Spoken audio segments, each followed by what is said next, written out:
মাকে দিয়ে আজ রবিবারে সকালটা শুরু করলাম। বাংলা মাঘ মাসের অমাবস্যার দিনে এই মায়ের পুজো করা হয়। শুনেছি রটন্তী কালী পুজো নামে পরিচিত এই পুজো, আর মা পরিচিত রটন্তী কালী মা নামে। পাশের বাড়িতে কাল রাতে পুজো হয়েছিল, তাই সকাল সকাল মায়ের দর্শন করতে আর প্রসাদ নিতে চলে এসেছি। যে কোনো পুজোর প্রসাদই খেতে আমি ভীষণ ভালোবাসি, আবার যদি হয় সেটা ভোগের খিচুড়ি, তাহলে তো কোনো কথাই নেই। বাড়ি এসেই ভাত বসিয়ে সবজি কাটতে বসে গেছি। রান্না করব আলু, ফুলকপি আর পেঁয়াজকলি একসাথে করে ভাজা আর সর্ষে পাবদা। ওই যে লাল লাল গুঁড়ি গুঁড়ি আলুগুলো দেখলে আমার ওই আলুগুলো ভাজা খেতে ভীষণ ভালো লাগে। ওকে আনতে বলেছিলাম, বাজার থেকে নিয়ে এসেছে। সর্ষে পাবদার জন্য আমি মাছগুলোকে আলাদা করে ভেজে নেব, আর সর্ষেটা বাটার সময় তাতে কাঁচা লঙ্কা আর সামান্য পরিমাণে একটু নুন দিয়ে নিয়েছি। নুন দিয়ে নিলে সর্ষেটা না তেতো করে না, মানে সর্ষের যে পদটা রান্না করা হয় সেখানে সর্ষের ওই তেতো ভাবটা চলে যায়। এদিকে ভাজাটাও আমার হয়ে গেছে।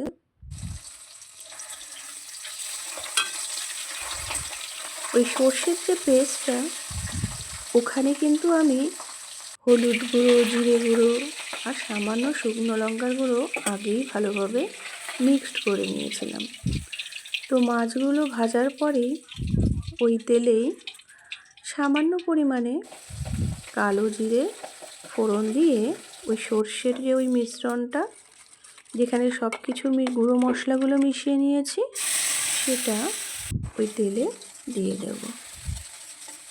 তারপর ওই মিশ্রণটাকে ভালোভাবে ভেজে নিতে হবে। অনেকে বলে যে সর্ষে ভাজলে নাকি তেতো হয়ে যায়। আমার কাছে কিন্তু তা না, আমি কিন্তু সর্ষেটাকে পুরো কষিয়ে নিয়ে তারপরেই জল দেই।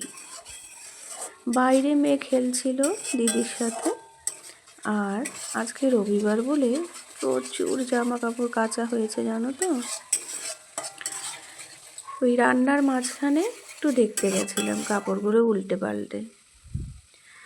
এদিকে রান্নাটাও মোটামুটি আমার হয়ে এসেছে।